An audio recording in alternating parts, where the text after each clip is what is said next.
Bem-vindo ao novo episódio do podcast, esse é o quarto. Tá? Eu sou Júlio César Ribeiro, arquiteto e especializado em cozinha industrial. Eu estou aqui com um amigo, né? Ele já foi meu aluno, ele fez arquitetura, por isso que eu falo, na área de alimentação a gente encontra advogado, como foi o Tony, empresários de outros setores e arquiteto também. Então aqui está o Diego da Green Alimentos, né? E é uma pessoa que eu passei a conviver mais depois que nós entramos num outro grupo de network. Depois a gente pode até falar isso posteriormente. Mas o importante é estar recebendo o Diego aqui. Diego, com você com a palavra.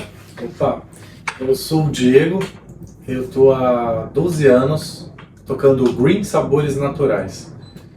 Então, fiz arquitetura, trabalhei 7 anos na área, e aí cansado ali da monotonia de projetos de 6 meses, 1 ano, um amigo me fala assim, contando já um pouquinho da história, né, já adiantando aqui, me fala assim, vamos fazer uma renda extra, empreender num horário que você tem livre, que era ali o meio da tarde, assim. E aí eu tô aí, há 12 anos no negócio, fui deixando aos poucos a arquitetura, né, o negócio foi crescendo e tal.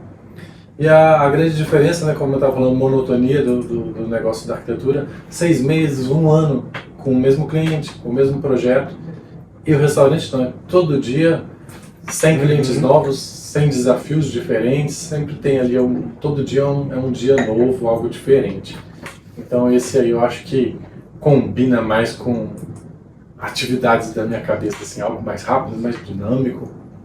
Então foi aí que foi o início do Green, dessa mudança de profissão. Na verdade, eu fiz arquitetura, eu fiz várias coisas, né, como eu já falei. Eu também foram 5 anos que eu tive uma padaria. Também saí da arquitetura, né, e fui montar uma padaria. Olha. Aí eu voltei, mas sempre focando na área de alimentação, porque é um campo de trabalho que a gente percebe muita coisa. A gente percebe que a gente consegue fazer muitas outras coisas, não é só o que a gente se forma, né? E eu ainda fiquei sabendo que ele é um ótimo cozinheiro, né?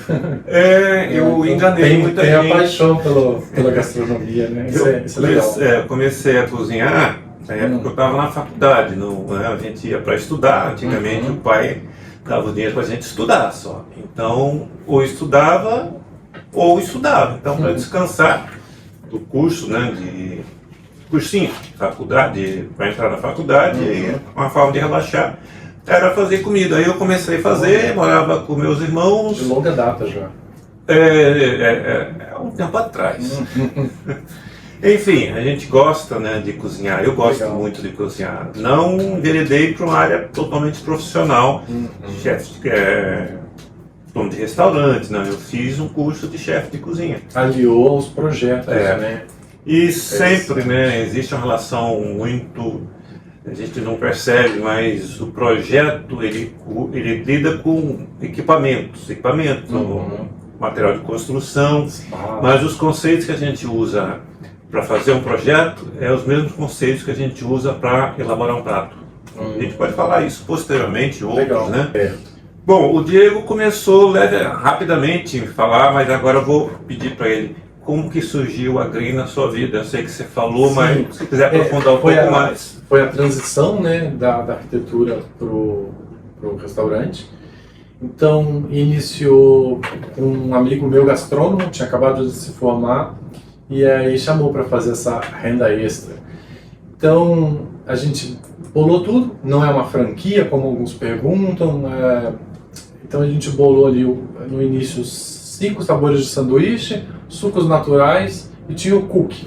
Na época era vendido esse combo, o cookie era de brinde a R$15, olha só, R$15 um sanduíche grande, 15 centímetros, natural, todos ali sanduíches frios, o suco de 500 ml e o cookie era o brinde. Então começou assim, a gente fabricava na sala da casa dele e ia distribuindo ali de porta em porta. Bosque da Saúde, no Concil, e aí chegamos rapidamente no Hospital Júlio Miller, que fica ali próximo. Uhum. E nisso, os médicos residentes começaram a conhecer o nosso produto, eles têm ali aquela rotina corrida, né, faculdade, hospital e tal. Então a gente conseguiu entrar nesse nicho de que médicos, e aí eles levam para os colegas, para a família em casa e tal. Então chegou mais ou menos, depois de alguns anos, a 80% do nosso público serem esses médicos, né, dentro dos hospitais. Foi uma fase aí. Então, primeiro ano com sanduíches, meu amigo não queria crescer. Então eu já vinha com uma estabilidade da arquitetura e tal, né? E ele estava ali satisfeito com aquela rotina e tal, e não queria crescer. Então não demos muito certo nessa sociedade. No segundo ano eu chamei minha irmã para ser minha sócia, a Maria, e aí a gente começou a construir outros produtos além dos sanduíches. Saladas, no ano seguinte pratos, vimos que os pratos estavam... não tinha variedade, eram 5 pratos ali.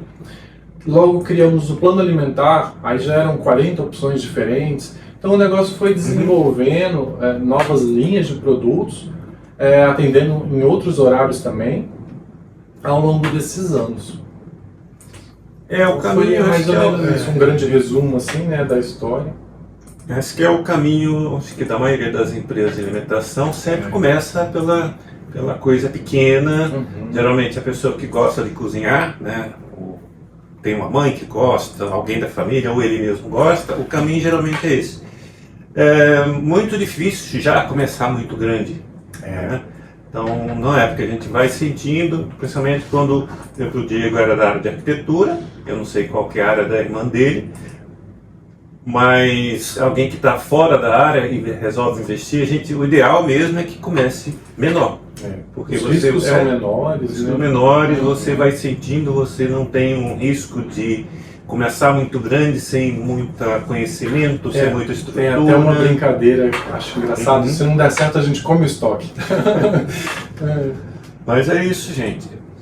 Bom, e eu sei que você é arquiteto. Quem é arquiteto continua arquiteto. Exato. Como é que foi montar a sua primeira cozinha, Diego? Você montou sozinho, você teve apoio de alguém, conhecimento de alguém? Como é que foi? Porque é uma área totalmente diferente. Exato. É diferente de fazer cozinha de casa, é um processo diferente quando você entra para uma cozinha industrial, né? Pode ser que você começou pequeno dentro da sua casa, ou dentro da casa do seu sócio, 6 sócios. Exato. Mas a partir do momento que começa a crescer, a estrutura é outra. Como é que foi montar a primeira cozinha? Eu já tive uma pequena experiência de uma cozinha mais industrial, servia ali 200 refeições por dia durante a arquitetura, acompanhei o projeto e tal.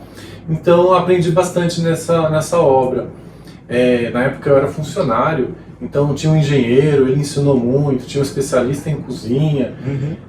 Foi inclusive o refeitório da Todimo Home Center. Então foi um aprendizado ali. Isso há muito tempo atrás, né? Mais de 8 anos da abertura do grupo. Depois, na casa desse meu colega, não tinha muito o que criar, era bem improvisado. No segundo ano, a gente procurou um local e aí, por sorte, até encontramos algo que tivesse muito pronto. Não teve grandes reformas, nada, já tinha um espaço de uma cozinha toda azulejada, com a ventilação legal, e um grande salão, onde a gente fazia a montagem. Então tinha a cozinha quente, menorzinha, azulejada, e esse salão onde a gente fazia a montagem. Então assim, sempre tive esse gosto e esse hábito de vamos visitar um imóvel para alugar, já tirava foto, já ia com a trena ali, tirava as medidas, já rabiscava, e antes de alugar, eu e minha irmã, já analisávamos para ver se cabia o que a gente tinha em mente naquele local. Por sorte, esse local tinha um aluguel acessível e um espaço bacana. Então, fizemos mais um ajuste interno. Onde vai ficar a área dos sucos, onde vai ficar a cozinha quente, colocar bancada, posicionar freezer e geladeira. Não teve reforma no ambiente. Depois de uns 2 anos, a gente alugou uma sala ao lado, no mesmo prédio, onde virou o escritório e o estoque. também assim, né, projetos da estante, onde vai ficar a parte seca, a parte de material de limpeza, coisas assim, a gente sempre rabiscava algo, né, e ficava imaginando. No início, sempre ali com o caixa bem escasso, não dava para fazer grandes investimentos, né, em equipamento e coisas do tipo. Então, sempre teve no sangue, mas a gente nunca conseguiu aplicar realmente, de elaborar um projeto, fazer uma reforma ou uma obra para ser essa cozinha dos sonhos. Sempre foi algo adaptado, mas funcionando, né? Fluxos ali, sempre que possível, atendendo aos fluxos, as normas da legislação e coisas do tipo. Porque a cozinha de residência, o conceito é muito parecido, tá? Só que a gente confunde, na residência a gente confunde. Confunde porque não existe, inclusive, nenhuma legislação da vigilância, por exemplo, que vai na sua casa, né, e vê se está dentro de norma. Não existe. Exato. Mas quando você vai para a cozinha a nível de indústria, ou o que a gente fala, cozinha fora do fogão, né? Ele já tem a questão da vigilância, porque a vigilância tem que cuidar das normas sanitárias. Então não é porque a vigilância está perseguindo a gente, não quer que a gente trabalhe, não. Ela vai garantir através das normas que a cozinha funcione sem ter risco à saúde. Então por isso que existe essa preocupação maior quando você entra numa área de produção, vamos chamar assim, industrial ou comercial, né? Às vezes a pessoa confunde comercial ou industrial. Nem sempre industrial é uma grande indústria, pode ser uma pequena indústria, né, que já tem que seguir as normas, se adequar. Porque o projeto da cozinha industrial, ela não vai pelo tamanho. A gente imagina, a cozinha industrial é para grandes indústrias. Não. Você pode ter uma cozinha industrial numa pequena empresa. Sim. Mas você também não precisa compartimentar tudo, né? Levantar a parede e colocar todo mundo, cada um no seu espaço físico fechado. Não, você pode trabalhar esse espaço físico através de divisões feitas com mobiliário. Só que você só tem que fazer o quê? Você distribui e especifica. Olha, esse setor é isso, esse setor é aquilo. Tá? Então, essa é a diferença. Bom, mas, né? A vantagem é que o Diego já tinha essa experiência, então ele já começou o projeto da cozinha dele já com a coisa bem certa, né? Sim. Só começou menor, de acordo com o crescimento, só foi expandindo. É no mesmo local que é hoje, Diego? Não, nós mudamos para um local muito maior, depois eu até conto mais detalhadamente, no meio de 2020, no meio da pandemia. Eu até lembro que a gente descia as coisas do caminhão de máscara e calor danado.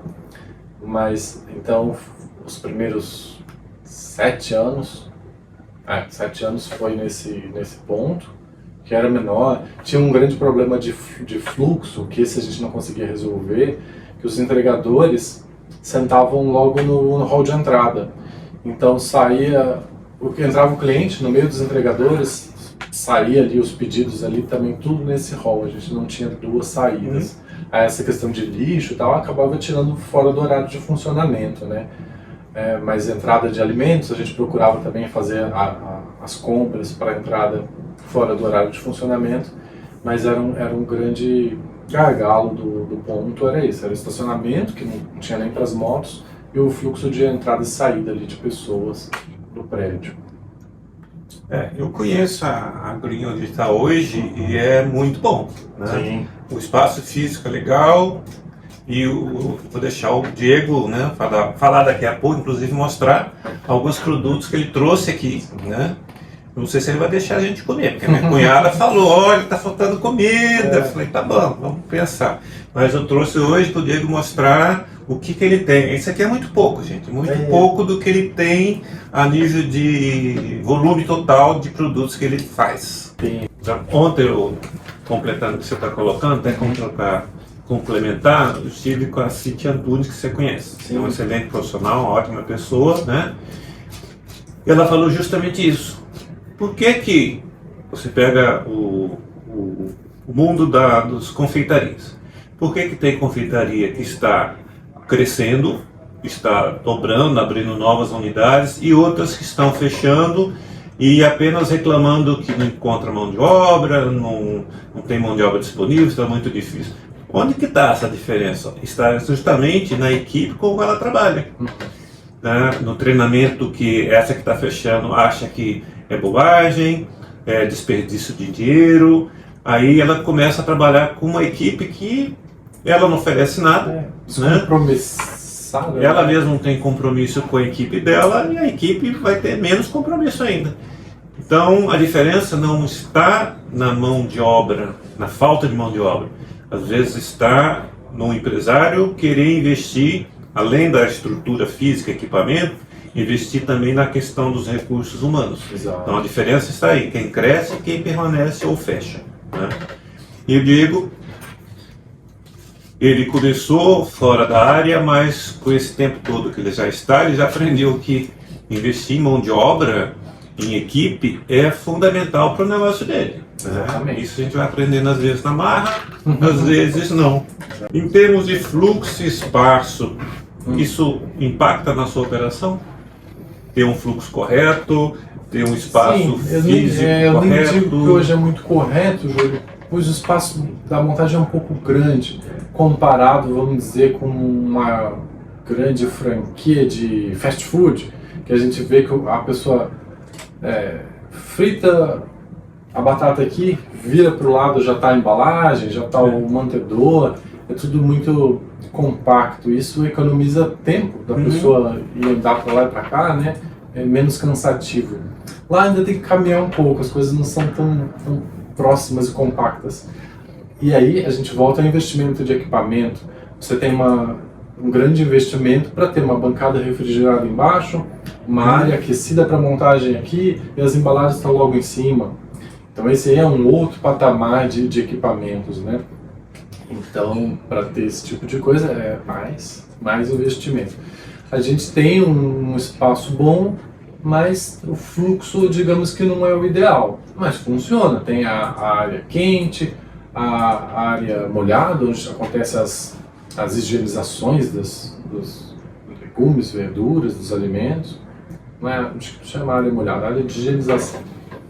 A área da montagem, um espaço para fazer suco, um espaço para fazer salada.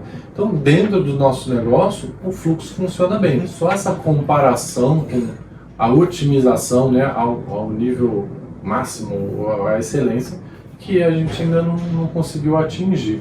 Acredito até porque um espaço muito grande, a gente vai se esparramando, vai ficando mais à vontade, né? Então você trabalha com mais distância, é mais arejado e tal, mas ganha-se um pouco nesse deslocamento e anda-se, acho que quilômetro ali durante o dia, né? É o tempo todo, vai para lá, vai para cá. Até a gente mesmo no escritório tá de olho nas câmeras ali e tá cuidando, né? Olha, acho que tá fazendo alguma coisa errada aqui. Aí você levanta, vai até lá, corrige alguma coisa, ou chama a gente para experimentar um prato e tal.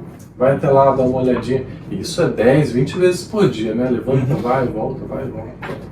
Então, assim, dá sempre para melhorar um pouco. Hoje eu tenho um espaço grande, mas ao mesmo tempo eu não consigo crescer muito lá. Então é até um projeto depois para a gente discutir sobre como eu amplio um espaço, né, que é grande, mas não consigo crescer. É um desafio aí para frente. Muitas vezes, né, você tem essa compactação e o uso de equipamentos mais tecnológicos, né, mais modernos, principalmente quando você tem espaços pequenos e não tem como crescer. Exatamente. Quando a gente tem um espaço maior, a gente acaba se perdendo, não se perdendo, se permitindo um espaço maior. Né? Mas isso aí, com o tempo, você vai adequando até chegar no ideal. Né? Como falei, esse tipo de empreendimento, às vezes, vai caminhando aos poucos e de acordo com as condições de tempo, as condições de espaço físico, condições financeiras para adquirir. Um exemplo que é um próximo passo que eu tenho que dar é trocar lá 5, 6 freezer por uma câmara fria. que vai reduzir um grande espaço que ali poderia ser um espaço de uma produção, uma confeitaria, uma panificação, alguma coisa assim. Porque na câmara fria você tem um maior controle, Sim. maior estocagem, menor espaço físico. Exatamente. Né? Do que se você espalhar frisos horizontais e verticais, você tem que estar preocupado em dar manutenção desse equipamento todos, e cada equipamento vai puxar uma energia. Quando você tem a câmara fria, você compacta no mesmo espaço e você vai usar de cima a baixo, na vertical. No horizontal, você perde muito espaço em cima. Vocês já viram o calor que produz esse monte de freezer junto? O espaço ali fica insuportável de você permanecer ali. A gente, hora ou outra, ainda abre umas janelas, faz um fluxo de ar ali para tirar aquele calor, mas acabou o expediente, tem que fechar tudo. Você chega de manhã, tá uma sauna ali dentro.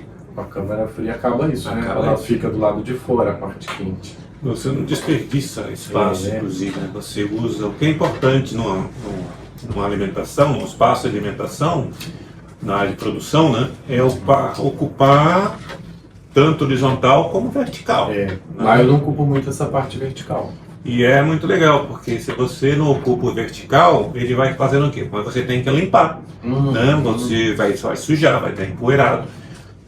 Para que se perder, se você poderia usar? É o fato dos espaços compactos, né? Você dá muito mais funcionalidade quando você usa equipamentos em que aproveita horizontal e vertical. Mas isso, né, o próprio Diego já viu, com o tempo de profissão, né, ele vai conseguindo fazer isso que é importante. Ele está crescendo de acordo com a necessidade, sem problemas, né, de problema de fluxo financeiro, principalmente, né? Isso que é importante. Eu acho que até um ponto da gente estar vivo até hoje como empresa é esse crescimento sempre calculado, sempre devagar, de acordo com a necessidade, né? Então, infelizmente, eu vejo muito restaurante abrir, nossa, legal, depois de um ano fecha, e é aquele dinheiro investido ali, né?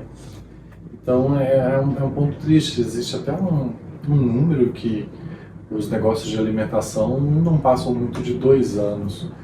Então com um investimento em estudos, você fazer um plano de negócio, conhecer, né, como a gente estava falando há pouco, conhecer negócios de colegas, de outras pessoas ali da sua cidade, eu acho que ajuda bastante a ter essa expertise de criar algo duradouro. Afinal, ninguém abre um restaurante pensando em fechar daqui a 1 ou 2 anos. Porque acho que a grande maioria dos que abrem e fecham é aquele que vê está falando restaurante, mas a gente não trabalha só com restaurante, gente.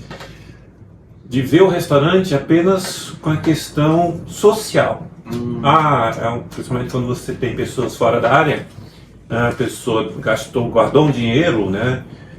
Aposentou, né? Isso acontece muito, e ele gosta muito de frequentar restaurante, então fica na cabeça dele, eu vou abrir o meu restaurante. Chamar meus amigos, fazer toda a parte social. Né? Então, o Márcio falou, se você abrir um restaurante achando que você vai se sustentar com os amigos frequentando, você pode esquecer que você vai fechar. Parece que os que mesmo né? Amigos e família, né? Vou abrir para meus amigos e familiares. Olha, você vai fechar, gente. Não estou jogando praga em ninguém, não. Porque você está olhando um empreendimento, uma empresa altamente profissional. Ela é você não pode brincar com restaurante. Se você olhar só com o olhar do empreendedor que gosta, então tá, tudo bem. Só que você arruma alguém com o olhar do empresário. Exatamente. E ele vai cuidar do que realmente mantém um restaurante aberto, que é a questão de gestão, a questão de processos, de métodos. Exato. Deixa então você como investidor, fica no salão, recebe seus amigos e família. Mas deixa o empresário cuidar da parte que realmente vai manter a parte social aberta. Eu até lembro uma fala do Fernando, do Japidinho, acho que todo mundo aqui conhece. Quem aqui, né, falou ali num grupo de empresários, quem aqui investiria 50 mil reais, isso lá atrás, antes de abrir o seu negócio? É toda uma pesquisa, entendeu? São pessoas, né, para ajudar a desenvolver gestão, produtos, processos, antes de abrir um negócio. Aí sim você pode ficar na parte social, mas tem que ter ali toda uma estrutura organizacional por trás para que esse negócio desenvolva. Né? Exatamente isso. Bom, eu sei que você que fez o projeto da cozinha e veio acumulando experiência nesses últimos anos. Se você fosse uma pessoa que quer investir na área, um empresário, e você fosse procurar um arquiteto ou um profissional para fazer o projeto, o que você gostaria que ele soubesse, qual a capacidade para planejar a sua cozinha, sendo que você já acumulou uma experiência, mas você não você sai do papel do arquiteto e você vai contratar um arquiteto. O que seria importante que ele soubesse? São inúmeras coisas, vou tentar lembrar de algumas aqui agora. De vez em quando eu ajudo o pessoal lá a limpar. Toda sexta-feira tem uma grande faxina, joga água em tudo, arrasta os móveis e tal. Então, essa parte de caimento de pisos, né, faz uma diferença danada. Então, um trabalho você puxar água que vai para o lado errado. Separar partes que são secas, que não era para estar molhando, das partes que podem ser molhadas diariamente. Muitos equipamentos, se não forem adequados, não aguentam essa água diária. Pé distante, um pé de geladeira, né, que recebem água todo dia e acaba apodrecendo. Então essa escolha desses equipamentos próprios para isso, como o uso do inox, por exemplo, dá uma diferença grande. Partes de impermeabilização, a parte de esgoto é muito importante, ela ser de fácil acesso para uma empresa que vai ter que desentupir. Uma hora vai dar um problema, seja algo profissional, seja adaptado, uma hora vai dar um problema. Então essa parte de encanamento de esgoto tem que ser muito bem pensada. É muito ruim você ter um problema de esgoto no meio da sua operação, trava tudo, às vezes você não consegue alguém ali para arrumar. Então isso eu acho que é muito importante, mesmo que for uma reforma, tentar fazer uma boa adaptação do esgoto. Tomar muito cuidado com a parte elétrica, embora não é a especialidade do arquiteto, mas está dentro da nossa profissão, né? Pelo menos fazer a indicação e tal. Então a parte elétrica é uma coisa muito séria, pode tacar fogo em todo o teu negócio se for mal dimensionada, ou deixar na mão dos usuários decidirem o que eu ligo aqui, pode usar uma extensão, isso aí é muito sério. E a parte de fluxos, nem sempre ali a teoria é realmente o que a gente coloca na prática, né? Isso é difícil de explicar aqui, mas eu acho que é a mesma coisa. Visite locais, converse com pessoas, donos de restaurante, até um cozinheiro, que ele está ali vivendo aquilo ali na prática. Então, não adianta ter um fluxo perfeito no projeto se as pessoas ali no dia a dia vão usar um atalho, vão passar no meio do teu salão para jogar um lixo. Então tem que ser algo que realmente você consiga que aquilo ali seja usado no dia a dia, né? Não adianta ter só no projeto. Isso para equipamentos, para fluxos, para bancadas. Não, ali vai ficar ótimo para mim colocar meu estoque. No dia a dia, aquilo é muito longe, então as pessoas vão acabar colocando ali embaixo da mesa, em cima de um cantinho, o estoque que usa toda hora. Então tem que pensar nisso.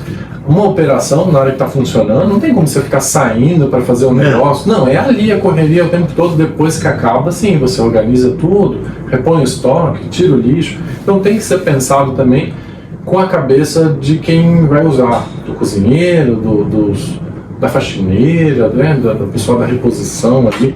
Tem que cuidar disso também. Tá tudo à mão, tudo fácil e tal, não só na teoria, né? Então é um pouquinho disso. As estruturas, energia, esgoto, a parte até da limpeza, né, do caimento de água, existe muito erro nisso, e os fluxos, conseguir enxergar o quão possível isso na prática. aqueles olhos de quem vai usar. E é isso que é interessante, o networking, né? Conhecem aqui, venha dar uma olhada aqui no meu projeto, posso conhecer seu restaurante, tá observando com o tempo o funcionamento dos locais, né? O que é bom, o que não é. Eu acho que é isso. Outra coisa importante que eu vejo também é a questão de saber especificar corretamente o equipamento, né?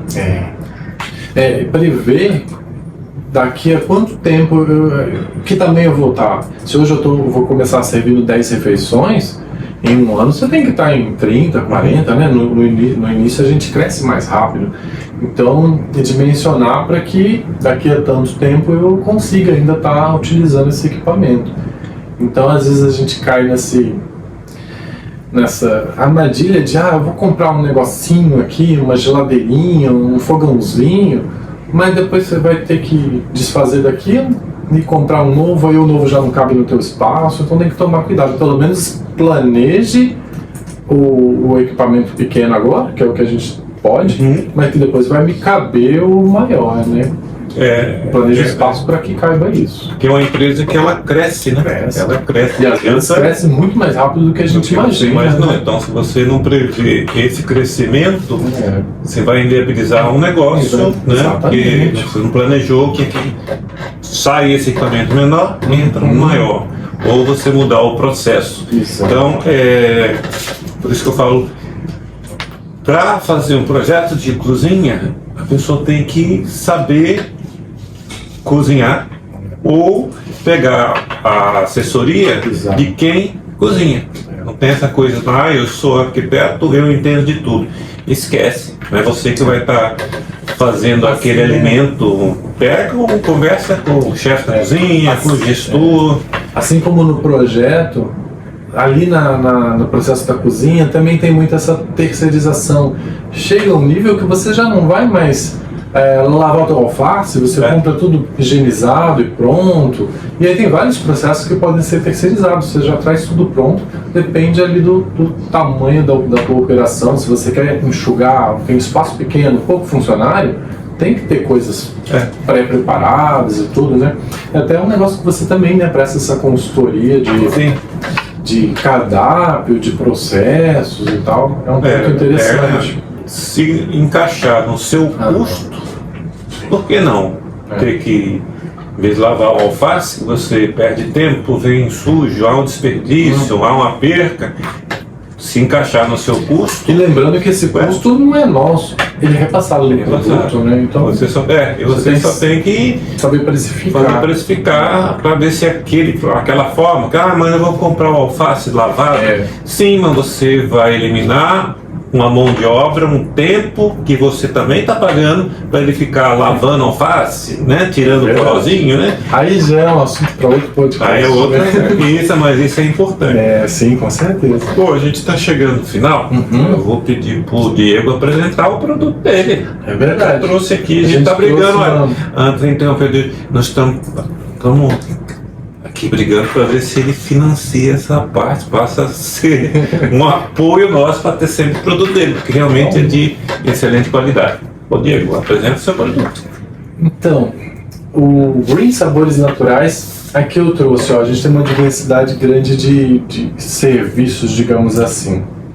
Marmitinhas congeladas, pratos quentes, tem sobremesas como o brownie, então um browniezinho aqui pro convidado do podcast seria muito bom, né, Júlio? Então funcionamos de segunda a sábado, somente com entregas de 10 da manhã às 2 da tarde, entrega aí praticamente em toda Cuiabá e parte de Várzea Grande também. Estamos no WhatsApp, no site ou no iFood. Todos eles basta você buscar no Google ali, Green Sabores Naturais. Green de verde em inglês, sabores naturais no plural. Com essa busca você encontra qualquer rede social, acha o iFood, acha o nosso site, pode pedir direto lá. Bom, Diego, só para fechar, você é uma pessoa que veio de outra área, veio desenvolvendo seu produto, o que você falaria para quem deseja empreender nesse mercado de trabalho? Sim, eu além de aprender, eu vivo ali diariamente os processos da cozinha, né? Sou mais do administrativo, mas estou ali. Então esse é o meu ponto de vista, não é só a parte de investimento, é o dia a dia mesmo. Então eu acho um desafio muito prazeroso. Todo dia algo diferente. A gente está sempre fazendo consultoria, então sempre tem ideias novas, expansão, crescimento. Agora com esse grupo de networking, né, a gente tem novos contatos, enxerga novas possibilidades do negócio, né? Então é isso, é um desafio novo a cada dia. A gente acaba conhecendo muita gente. Quem tem um salão ali com contato com as pessoas tem todo esse lado social de você receber. É muito prazeroso ver o sorriso, a felicidade das pessoas comendo, né, degustando aquele alimento ali. Isso é muito bacana. Então é um desafio muito prazeroso. Além do gostinho, ainda tem toda essa parte de você estar satisfazendo, né, as pessoas com a alimentação. A alimentação eu sei que dá trabalho, gente. É uma empresa, como eu falei, é altamente profissional, não dá para se brincar com esse tipo de empresa, mas ele tem uma vantagem, a gente está fazendo comida para as pessoas, né? É diferente de fazer um objeto, né, que a pessoa usa, a gente está trabalhando com comida, e comida a gente deixou um pouco de lado, a vida muito corrida, né? As pessoas comem qualquer coisa hoje, até por falta de tempo, mas se você parar e for pensar na sua alimentação, a comida é o que salva, a comida é o que agrega as pessoas, é o que dá satisfação, reúne a família. Reúne a família. Não tem coisa, para quem gosta de cozinhar, não tem coisa melhor do que fazer comida para quem gosta de comer. Exatamente. Isso é um prazer. Então, a comida é um negócio, mas é um negócio muito prazeroso, porque a gente está levando alegria mesmo, e às vezes está levando é o que vai salvar a pessoa, porque é a única coisa que ela vai comer aquele dia. Então a comida, ela tem esse aspecto do prazer e do bem-estar. Então vale a pena. E nos próximos, né, a gente vai estar sempre falando de alimentação. E por que não, agora que você já sabe onde encontrar o Green, né, alimentos, né, saudáveis, por que não solicitar, né, para o Diego mandar entregar, que vale a pena. Né? O brownie, então, é uma maravilha. Com um chazinho, com café à noite, gente, é uma maravilha. Então, convido vocês a continuar assistindo os próximos podcasts, que vocês vão gostar, eu garanto para vocês. Tá um dos produtos do Green Sabores Naturais. Aqui tem um prato do dia, são 40 dias diferentes, e muito difícil enjoar. Então esse faz parte também do nosso plano alimentar. Lá tem diversos serviços. O delivery, você pode consumir isso aqui. O plano alimentar, para quem quer receber todo dia uma refeição fresquinha em casa. Temos os congelados também. Sanduíches, saladas, sucos de frutas, sobremesa. São diversos os produtos onde você consegue manter uma alimentação equilibrada. Não é aquele, eu quero fazer uma dieta cheio de restrição. Não, ali é aquela comidinha caseira do dia a dia e equilibrada. Tem para quem quer mais fit, uma saladona, quem quer um pouquinho menos fit, um estrogonofe, um parmegiana. Então tem para todos os gostos. Então você encontra o Green no site, WhatsApp ou no iFood. Basta buscar por Green Sabores Naturais, você acessa facilmente assim, de segunda a sábado, de 10 às 14 horas. Green Sabores Naturais. Sim, faltou só uma coisa, o Diego falou. É extremamente saudável, gente. Eu que estou comendo pouco açúcar, estou tentando evitar. O brownie é muito bom. Então, o importante que o Diego deixou de falar, mas que ele é muito saudável. Vale a pena.